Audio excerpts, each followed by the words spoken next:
Hey everyone, welcome back to cakes in fiesta kitchen.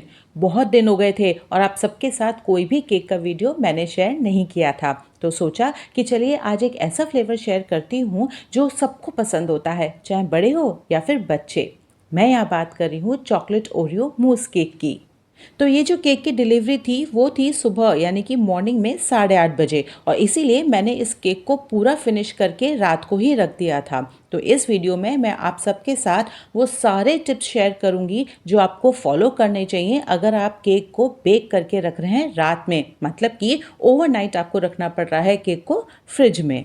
ये जो order था ये था 500 ग्राम्स केक का, और मैं इसमें फॉन्डेंट का वेट इंक्लूड नहीं करती हूँ क्योंकि उसके चार्जेस हमेशा अलग होते हैं।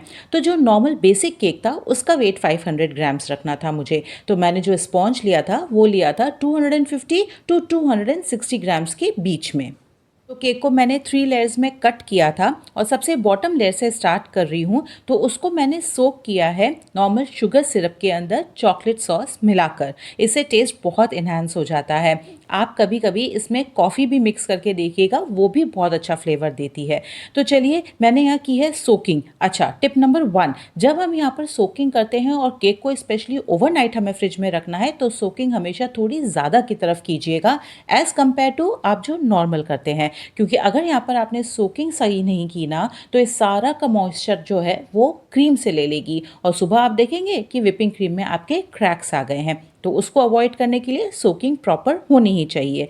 तो बस मैंने केक को सोक किया है। अब क्योंकि ये फिलिंग वाला केक है तो नॉर्मल विपिंग क्रीम से मैंने एक बाउंड्री की है पाइपिंग बैग की हेल्प से, और बीच में मैंने भरी है फिलिंग।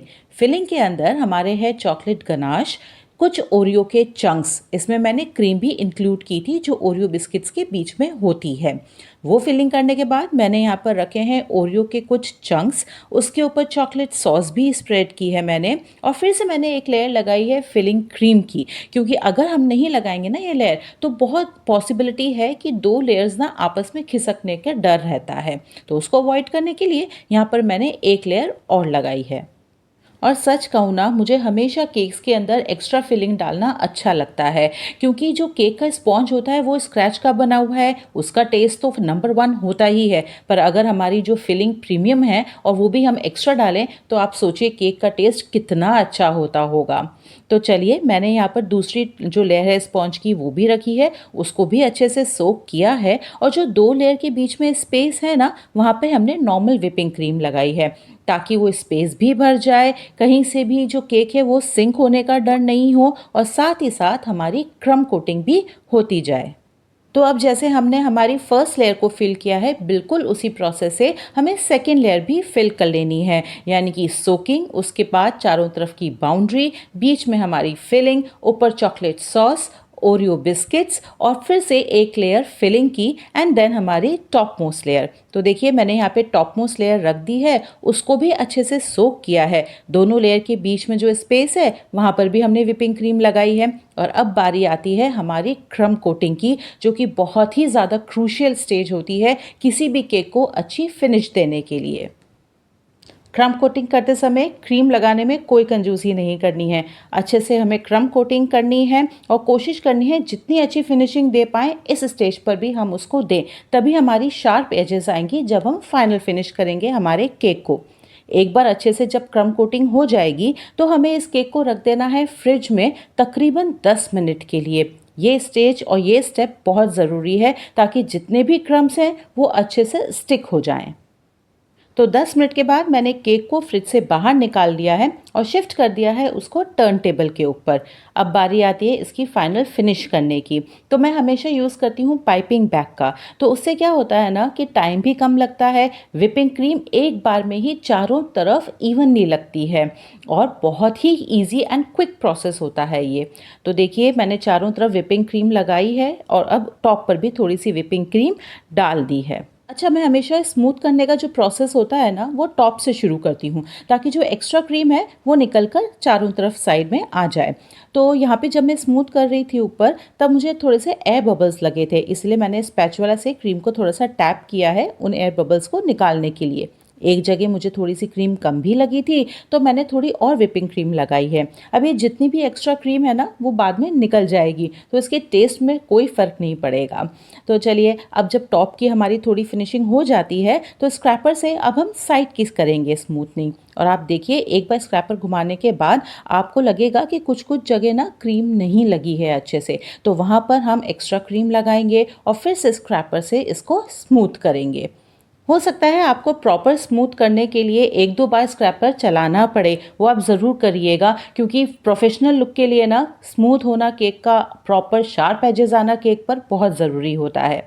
तो देखिए, यहाँ पर मेरे स्मूथ हो गए हैं चारों तरफ से क्रीम। अब मुझे टॉप की जो क्रीम निकली हुई है ना एक्स्ट्रा, वो हटानी है। तो उसके लिए मैं क्या कर रही हूँ कि जो मेरा स्पैचुला है उसको साइड से अंदर की तरफ ला रही हूँ, ताकि जो एक्स्ट्रा क्रीम है वो निकल आए। अच्छा, ये प्रोसेस करने में आप जल्दबाजी मत कीजिएगा, थोड़ा थोड़ा करना है ताकि ये अच्छे से निकले और कहीं भी फिर से ऐसा नहीं हो कि ज़्यादा क्रीम निकल कर आ जाए और फिर हमें पूरी मेहनत करनी पड़े। तो देखिए, एक बार जब मैंने ऊपर से एक्स्ट्रा क्रीम हटा दी है तो फिर से साइड पे मैंने स्क्रैपर चलाया है और वापस से अब ये जो एक्स्ट्रा क्रीम ऊपर आई है ना उसको मैं निकालूंगी। तो देखिए, मैं वापस वही प्रोसेस कर रही हूँ कि स्पैचुला से थोड़ा थोड़ा एरिया पे मैं बाहर से अंदर की तरफ घुमा रही हूँ उसको, और जो एक्स्ट्रा क्रीम है वो आराम से निकल कर आ जाती है। एक बार केक के ऊपर शार्प एजेस आ जाएं तो मैंने इसको केक बोर्ड के ऊपर शिफ्ट किया है, और अब मैंने यहाँ पे यूज़ किया है ओपन स्टार नोज़ल, उससे मैंने नीचे की बाउंड्री बनाई है। तो ये आप ज़रूर करिएगा अगर आप बिगनर हैं तो। खैर, मुझे तो यहाँ पर करनी ही थी क्योंकि डिज़ाइन की डिमांड ही ऐसी थी। तो इसमें क्या किया है, मैंने स्टार नोज़ल से थोड़ा सा प्रेस करते हुए आगे पीछे किया है, तो इस तरह की डिज़ाइन हमारी बहुत ईजीली बन जाती है। तो बस मुझे इतना ही केक रेडी करना था नाइट में। मैंने इसको केक बॉक्स में रख दिया था और केक बॉक्स को भी मैंने अच्छे से क्लिंग रैप करके फ्रिज में रखा था, ताकि बिल्कुल भी मॉइस्चर इसके अंदर एंटर ना कर पाए। तो देखिए, ये कुछ फॉन्डेंट फिगर्स मैंने बनाए थे। हैमस्टर बनाया था, छोटी छोटी कैरेट्स बनाई थी, कैरेट की सीड्स बनाई थी, और ये सर्कल्स मैंने लिए थे जो छोटे और बड़े दोनों साइजेस में थे, ग्रे और ब्लैक कलर में। तो ये मैंने 2 दिन पहले ही बना के रख दिए थे क्योंकि ऑर्डर मेरा टाइम पर आ गया था बाई चांस। तो अब मैं यहाँ पर लगा रही हूँ ये टैग, जो कि मैंने अगले दिन सुबह लगाया था डिलीवरी के आधा घंटा पहले।